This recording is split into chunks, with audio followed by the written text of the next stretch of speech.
childhood or the teenage is carefree and easy, you know, they're totally wrong, and they should not be writing for teens. And for me, a lot of my most nightmarish experiences had to do with, you know, being in school and being at the mercy of someone who really didn't,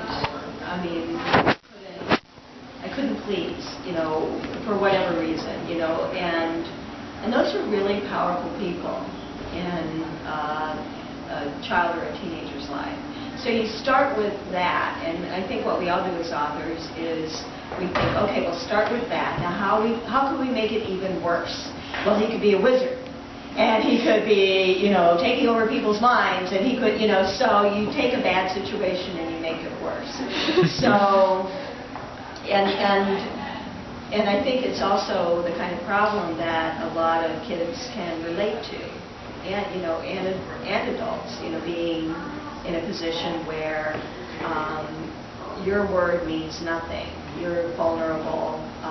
You're a captive, if you will, of this very powerful person that's in authority and is bad. A lot of people don't think, a lot of people who are in power really show their true side to kids, whereas to other adults they don't. So, did that answer? Yeah. I guess I don't have much to add. I actually had a pretty bad headmaster, so I'm not evil, but yeah, I guess as a kid, like all you think about is like soaps and lotions as a girl, and toys, and like your teachers and your headmaster. So, you know, I feel like the only adult figures you have are your parents that you're in contact with. So I think it's like almost realistic for a teenager to have an evil teacher or an evil headmaster. Maybe not evil, but. The total tangent. One of the things that I really like about fantasy, and I'm drawn to it, is that I think it's really very much a literature of empowerment.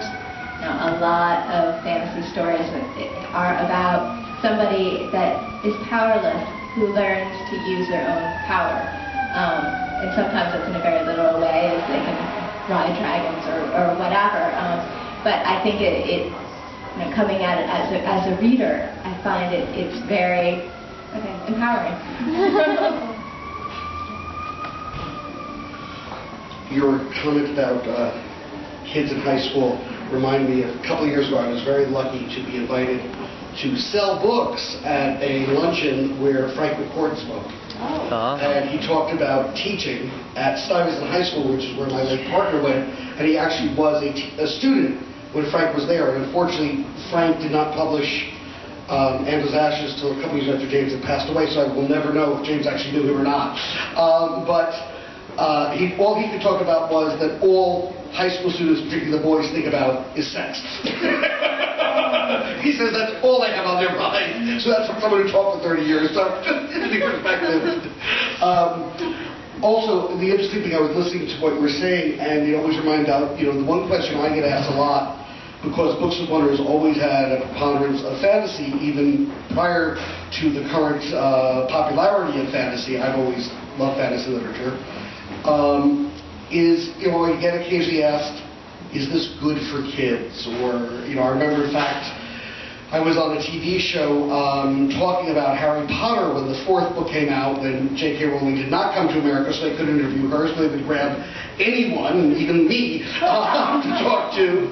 And, you know, they were asking them, the interviewer said to me, well, is all this fantasy and everything okay for kids? And I was like, well, fantasy has been around as long as people have been around. I mean, we now talk about Greek myths and the, you know, and mythologies and religions, but that's all a form of fantasy. It's our attempt. We create stories. We always had storytellers. I mean, the Trojan War, the Odyssey were stories that were created, and we enlarge everything in fantasy.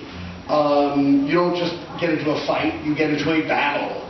You don't just have to overcome a bad guy, you have to overcome a really evil bad guy or villain or whatever. It's not just a pain-in-the-neck teacher, it's a demon teacher or headmaster.